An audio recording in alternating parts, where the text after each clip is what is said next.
Crash course के लिए permutation and combination is part 4, final part हम पढ़ रहे हैं अपने परम्यूटेशन एंड कॉम्बिनेशन के ऊपर बेस्ड, और इसमें थोड़ा सा कॉम्बिनेशंस के बारे में जानते हैं।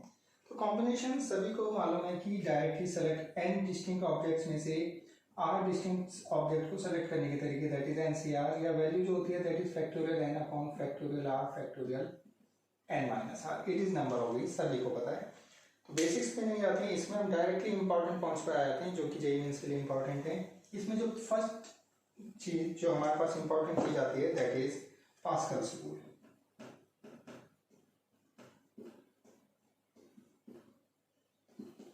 Pascal's rule says NCR plus NCR minus 1 की वैल्यू, बहुत काम की चीज है, जेईई मेंस में बहुत क्वेश्चंस आए हैं इसके ऊपर based.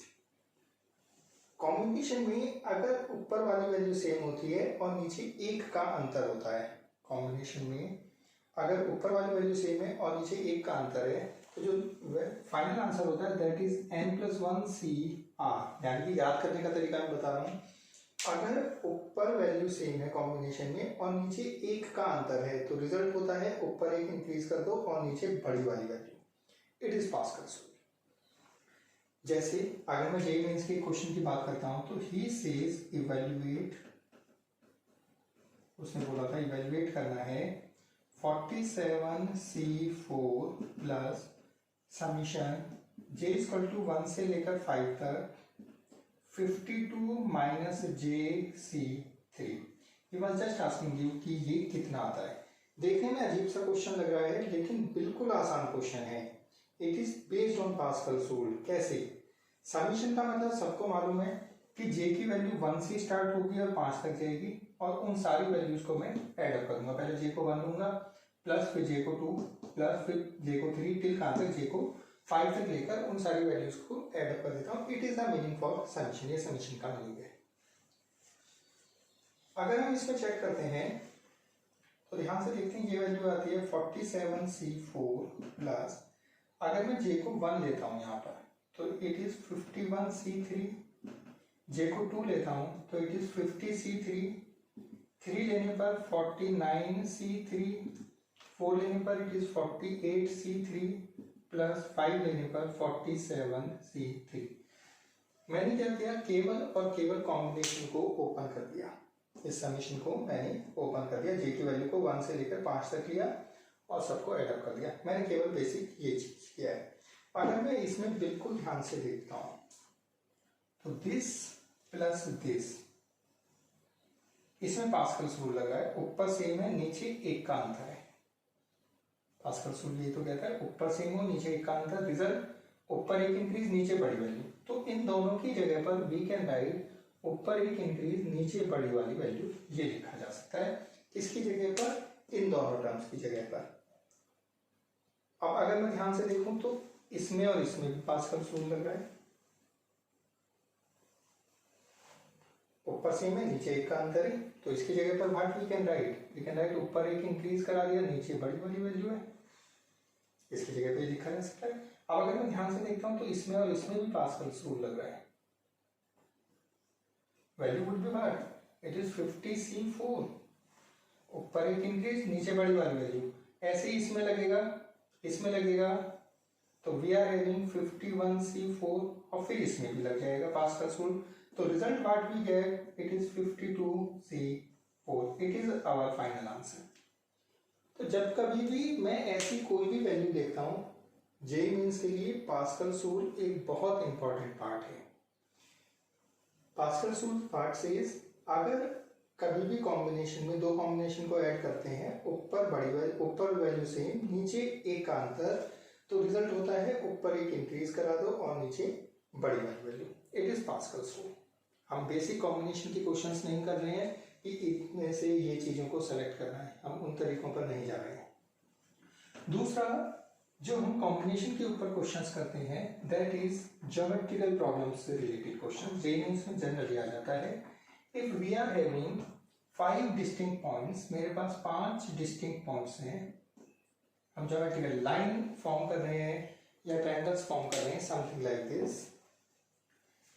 We are having 5 distinct points in a line and no 3 points are collinear, इनमें से कोई से भी 3 पॉइंट्स कोलिनियर नहीं है मेरे पास। तो हाउ इन पॉइंट्स को ज्वाइन करके how many distinct straight lines can be form, हम कितनी डिस्टिंक्ट स्ट्रेट लाइन फॉर्म कर सकते हैं।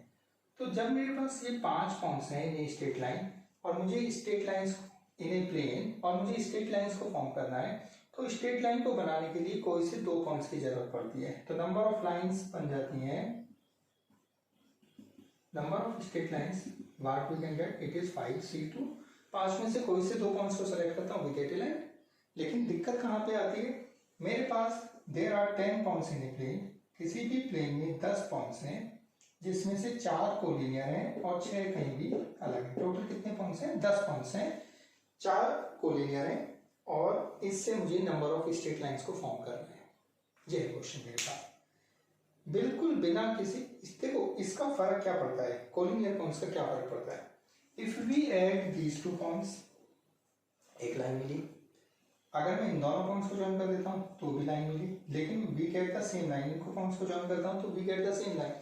तो कोलिनियर पॉइंट्स से फर्क क्या पड़ता है कि उनमें से कोई से पॉइंट्स को सेलेक्ट करोगे हमेशा सेम लाइन ऑब्टेन होती है, we don't get distinct line, हमें डिस्टिंक्ट लाइन नहीं ऑब्टेन होती है, we always get the same line. Number of ways solve करने का जो तरीका है, अगर हम सॉल्व करने के तरीकों की बात करते हैं 1 2 3 4 5 6 इस टाइप, जब कभी भी नंबर ऑफ स्ट्रेट लाइंस बनानी होती हैं तो सबसे पहले ये देखो कि पूरे प्लेन में कितने पॉइंट्स हैं। तो पूरे प्लेन में तो 10 पॉइंट्स हैं, टोटल पॉइंट्स 10 में से 2 को सेलेक्ट किया, नंबर ऑफ लाइन मिल गई, माइनस कोलिनियरिटी हटाओ, 4 पॉइंट्स हैं, 4 पॉइंट्स से कितनी लाइंस हमने सेलेक्ट की होंगी, 2 पॉइंट्स को सेलेक्ट करके कितनी लाइंस हमने बनाई होंगी, 4C2। ये सारी लाइनें कोलिनियर पॉइंट्स वाली मैंने हटा दी, लेकिन +1 इस वजह से क्योंकि कोलिनियर पॉइंट से एक लाइन तो मुझे ऑब्टेन हो ही जाती है। तो it is number of straight line, बिल्कुल आसान सा तरीका होता है। किसी भी प्लेन में पहले ही देखो कि टोटल कितने पॉइंट्स हैं, टोटल तो 10 पॉइंट्स हैं, 10C2 माइनस कोलिनियरिटी हटाओ, 4 पॉइंट्स से 4C2 +1 क्योंकि एक लाइन तो ऑब्टेन होती है। अगर इसी जगह पर मुझे नंबर ऑफ ट्रायंगल्स बनाने होते हैं कि पॉइंट्स को ज्वाइन करके मुझे ट्रायंगल्स को फॉर्म करना होता, तो देयर आर 5 पॉइंट्स। मैं पहले क्वेश्चन को लेता हूँ, 5 पॉइंट्स हैं, नंबर ऑफ ट्रायंगल्स जो हम बना सकते हैं दे आर 5C3। 5 में से कोई से 3 पॉइंट्स को ज्वाइन करोगे वी गेट ए ट्रायंगल। लेकिन अगर कोलिनियरिटी की बात करते हैं तो वही 4 पॉइंट्स हैं कोलिनियर है और बाकी 6 पॉइंट्स कहीं अलग हैं। नंबर ऑफ ट्रायंगल्स में कितने बना सकता हूँ, तो नंबर ऑफ ट्रायंगल्स बनाने का बिल्कुल सिंपल सा तरीका, आप क्या करोगे, पूरे प्लेन में कितने पॉइंट्स हैं, 10 पॉइंट्स हैं, ट्रायंगल्स 10C3, बिल्कुल आसान तरीका ये। माइनस कोलिनियरिटी हटाओ, 4 पॉइंट्स हैं, कितने ट्रायंगल्स कोलिनियरिटी से हटे, 4C3। लेकिन इसमें +1 भी नहीं, क्योंकि स्ट्रेट लाइन के केस में तो कोलिनियर पॉइंट से एक लाइन मिल भी जाती है, लेकिन ट्रायंगल के केस में तो एक भी लाइन नहीं मिलेगी, तो इसमें कोई +1 नहीं। It is the total number of triangles जो हम इन पॉइंट्स से बना सकते हैं, 10 पॉइंट्स 4 कोलिनियर है। एक तो ये ज्योमेट्रिकल फिगर में इस पे क्वेश्चन आता है, नंबर ऑफ ट्रायंगल्स का क्वेश्चन जेईई मेंस में 3 बार आया हुआ है कि किसी भी पॉइंट से कितने ट्रायंगल्स बना सकते हैं। एक और जो इंपॉर्टेंट ज्योमेट्रिकल फिगर में क्वेश्चन आता है that is number of parallelogram. मैं डायरेक्टली क्वेश्चन से ही बता देता हूँ। उसने मुझसे बोला था कि there are 5 parallel straight lines intersected by a set of 4 parallel lines. उसने क्वेश्चन में मुझसे दिया था कि मेरे पास 5 पैरेलल लाइंस का सेट है और इंटरसेक्ट होता है 4 डिस्टिंक्ट पैरेलल लाइन से, 4 डिस्टिंक्ट पैरेलल लाइन से मेरे पास ये इंटरसेक्ट होता है। तो how many parallelograms we form, इनके इंटरसेक्शन से हमें कितने पैरेललोग्राम्स मिलेंगे। Number of parallelograms 2x2, 1x3, बहुत सारे साइज के डिफरेंट पैरेललोग्राम्स मिल रहे हैं and he is just asking you कि कितने डिफरेंट पैरेललोग्राम्स हम बना सकते हैं। बिल्कुल आसान तरीका है, कभी भी नंबर ऑफ पैरेललोग्राम्स या नंबर ऑफ रेक्टेंगल्स आपको काउंट करने होते हैं इस टाइप के किसी भी बोर्ड में, तो सबसे पहले ये चेक करो, ध्यान से देखो, 5 हॉरिजॉन्टल लाइंस हैं, इन 5 में से कोई सी 2 लाइनें सेलेक्ट कर लेता हूँ और 4 वर्टिकल लाइंस हैं, इनमें से कोई सी 2 लाइनें सेलेक्ट कर लेता हूँ, कोई सी 2 लाइनें यहाँ से सेलेक्ट कर लूँ, कोई सी 2 लाइनें यहाँ से सेलेक्ट कर लूँ, वी गेट ए पैरेललोग्राम, एक पैरेललोग्राम फॉर्म हो जाता है। नंबर ऑफ वेज, यहाँ से 5 में से कोई सी दो लाइन 5c2, यहाँ से 4 में से कोई सी दो लाइन 4c2, ये आ जाता है मेरे पास नंबर ऑफ पैरेललोग्राम्स। बिल्कुल आसान सा क्वेश्चन, केवल और केवल देखकर हम ना ही हम काउंट कर सकते हैं ना ही बता पाएंगे, बट एक लाइन का क्वेश्चन है, कोई सी दो हॉरिजॉन्टल लाइंस, कोई सी दो वर्टिकल लाइंस, एक पैरेललोग्राम या रेक्टेंगल मुझे ऑब्टेन हो जाता है। 5c2 into 4c2 it is the number of parallelogram that we can get. अगर हम कॉम्बिनेशंस की बात करते हैं तो इसमें एक नेक्स्ट चीज आती है बाइनोमियल कोफिशिएंट्स। बाइनोमियल कोफिशिएंट्स की बात करते हैं,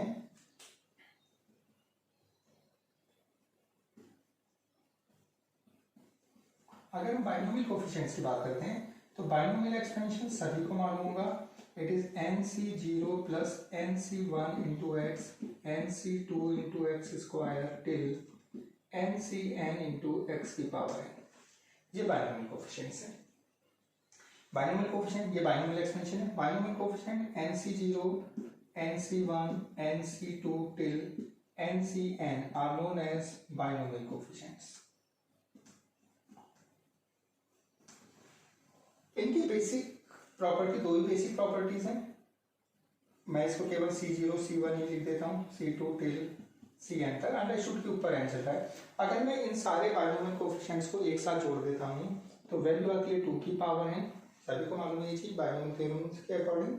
और अगर मैं केवल इवन को ले लेता हूँ एंड ऑड को ले लेता हूँ तो ईच, केवल इवन या ऑड को अगर मैं ले लेता हूँ तो दोनों बराबर होते हैं।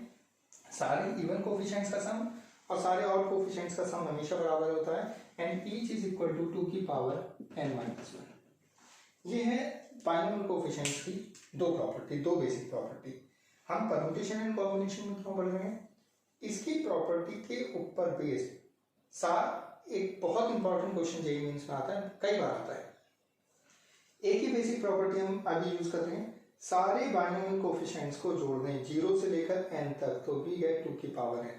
क्वेश्चन की बात करता हूं कि क्वेश्चन क्या आता है, बाइनोमियल कोफिशिएंट्स का सम। ही आस्क यू, मैं डायरेक्टली ही जेईई के क्वेश्चन को पिक करता हूं, ही was just asking you evaluate करना है 20c0 20c1 20c2 से लेकर 20c10 कि ये वैल्यू कितनी आएगी, ये मुझे इवैल्यूएट करना है। कॉम्बिनेशंस के ऊपर जनरली दो ही टाइप के क्वेश्चंस आते हैं। अगर मैं कोफिशिएंट्स की बात करता हूँ, एक जो हमने बिल्कुल अभी क्वेश्चन किया था that was 51c3 52c3 53c3, इस टाइप का हमने क्वेश्चन किया था 50c3 51c3 52c3, ऐसा एक क्वेश्चन अभी हमने किया था। इस टाइप से कोई भी सीरीज, यानी कि जब नीचे सेम होता है और ऊपर अंतर होता है, इस टाइप के कोई भी क्वेश्चन को सॉल्व करने का तरीका पास्कल्स रूल, जो हमने अभी क्वेश्चन सॉल्व किया था पास्कल्स रूल के थ्रू हो गया था। दूसरा, जब ऊपर सेम होता है और नीचे डिफरेंट होता है, ये हमारे पास बाइनोमियल कोफिशिएंट की प्रॉपर्टीज के थ्रू आता है। ये ज्यादा इंपॉर्टेंट चीज है, हालांकि दोनों ही इंपॉर्टेंट है, दोनों के ऊपर ही क्वेश्चन आता है। क्वेश्चन को पहचानने का तरीका बता रहा हूँ। एक केस जब ऊपर सेम है नीचे चेंज हो रहा है तो बाइनोमियल कोफिशिएंट्स की प्रॉपर्टीज से आंसर आएगा, और एक क्वेश्चन जब ऊपर चेंज होता है नीचे सेम होता है तो वो पास्कल्स रूल के थ्रू आता है क्वेश्चन हमारे पास। सॉल्व करने का तरीका, अगर ऊपर सेम है नीचे चेंज हो रहा है तो इस सीरीज की एक और पहचान है कि जो हमारी सीरीज है वो लगभग आधी तक जाती है, नॉट सेम की एग्जैक्टली आधी, एक कम ज्यादा या एग्जैक्टली आधी, लगभग पहचानने का तरीका बता रहा हूँ। लगभग सीरीज आधी तक जा रही है, 20c10 तक ही जा रही है। सॉल्व करने का तरीका, मैंने इसको x मान लिया, तो जो x की वैल्यू है मुझे x की वैल्यू फाइंड आउट करनी है। सॉल्व करने का तरीका क्या होता है, मैं इसको 1/2 टाइम्स करके एक बार और जोड़ देता हूँ। बिल्कुल आसान सा तरीका मैं बता रहा हूँ, यानी कि 20c10 and this plus this. तो x का तरीका वही तो है, पूरी सीरीज को एक बार और ले लो और हाफ कर दो, तो ये x की वैल्यू जो कि मुझे इवैल्यूएट करनी है। ये रही इसकी बात। सभी को मालूम है कि किसी भी कॉम्बिनेशन में NCR की जो वैल्यू होती है दैट इज NC(n-r), इसके बराबर होती है। अब मेरे पास x की वैल्यू है half times this plus this plus this, इन दोनों को जोड़कर और उसको आधा कर देता हूं तो ये x की वैल्यू है और वही मुझे इवैल्यूएट करनी है। जो नीचे वाली सीरीज मैंने ली है इसमें आप क्या करो, इसमें इस प्रॉपर्टी को लगाओ। तो अगर मैं इस प्रॉपर्टी को लगाता हूँ तो this term can be written as 20c20, this can be written as 20c19, this can be written as 20c18 till ये टर्म 20c10 ही रहेगी। इससे प्रीवियस एक टर्म यहाँ पे आएगी 20c11 and something like this. तो मेरे पास जो x की वैल्यू है वो है दिस प्लस दिस, इन दोनों को जोड़ दूं और उसका आधा। बिल्कुल आसान तरीका बता रहा हूं मैं, बिल्कुल आसान तरीका, कोई कंफ्यूजन नहीं होगा। जो सीरीज इवेल्युएट करनी है उसको x माना, उसको एक बार और ले लिया और उसको हाफ पे कर दिया, बात एक ही है। और जो मैंने दोबारा सीरीज ली है उसमें ये प्रॉपर्टी लगा दी। तो मेरे पास x की वैल्यू है हाफ टाइम, इस पूरे को मैं जोड़ देता हूं। अगर मैं इस पूरे को जोड़ता हूं तो ध्यान से देखो, अगर मैं इस वाली टर्म को छोड़ दूं तो मेरे पास 20c0, 20c1, 2, 3, 10, 11 से लेकर 20 तक, 0 से लेकर लास्ट तक सारे कोफिशिएंट्स डायरेक्टली ऐड अप हो गए। तो x की जो वैल्यू आती है इट इज हाफ टाइम्स, अगर मैं ध्यान से देखता हूं तो इट इज 2 की पावर 20। किसको मैं लिख सकता हूं? इन सब को जोड़कर। लेकिन एक टर्म और है मेरे पास, दैट इज 20c10।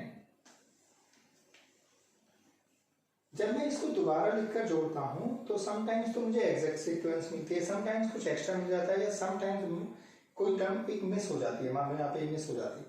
तो जब भी मैं डबल करके सीरीज को कन्वर्ट करता हूँ और उन दोनों को एडअप करता हूँ तो मुझे इस चीज का ध्यान रखना है कि whether we are getting the complete series और मुझे पास एक या दो टर्म्स का थोड़ा सा कम मिल रहा है, उसका मुझे ध्यान रखना पड़ेगा। तो वी गेट आंसर, एक्स की वैल्यू हो जाती है 2 की power 19 plus half times 20c10 and it is our final answer।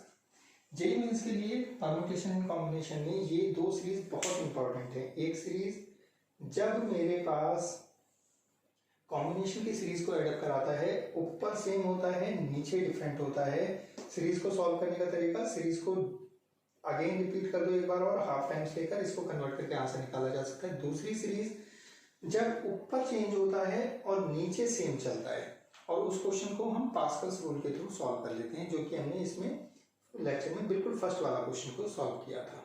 दोनों क्वेश्चन जेईई मेंस के लिए बहुत इंपॉर्टेंट है। परम्यूटेशन एंड कॉम्बिनेशन में वैसे तो बहुत सारी चीजें, कुछ और चीजें जो जेईई एडवांस लेवल पर आती हैं, पर जेईई मेंस में it is more than sufficient. Question लगभग इन्हीं टॉपिक्स में से पूछा जाता है। कितने करते हैं?